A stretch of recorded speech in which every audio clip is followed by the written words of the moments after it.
Salamat ka na sa katinuan ako. Pinakinggan ko yung bulong ng demonyo, mapapatay kita! Roy, totoo ba? Ginayuma mo kaming dalawa? Diba? Nagkabalikan ba kayo?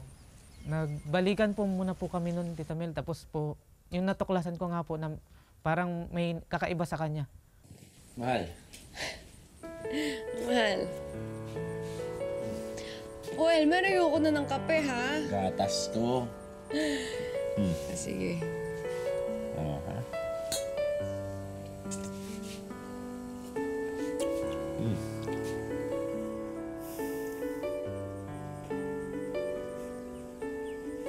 Desa, may naging trabaho ka ba nung wala ako dito?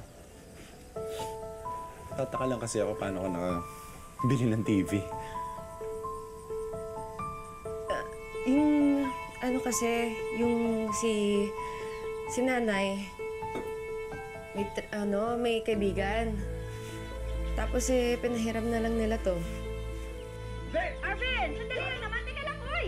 Pauwiin ko lang kung ano akin! Sino ka? Ano nangyari dito? Papauwiin ko na tong TV na to. Lahat ng perang binigay ko sa'yo, ibabalik mo! Eh, di ba binigay mo na yan kay Desa? Oo, dahil ang buong akala ko, magsasama kami! Teka muna, Arvin! Sandali lang! Huwag mo nang bawiin yan! Ano ka ba? Binigay mo na eh! Hindi na pinabawi yan! Arvin!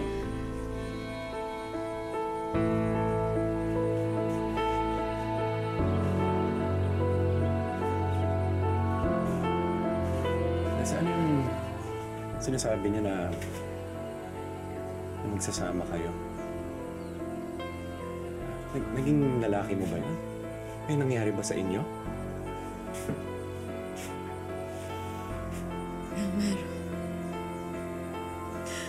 bago mo ko sumbatan, baka nakakalimutan mo. Ikaw unang nagloko. Inabandona mo kami ng mga anak mo. At ikaw ang unang ng lalaki.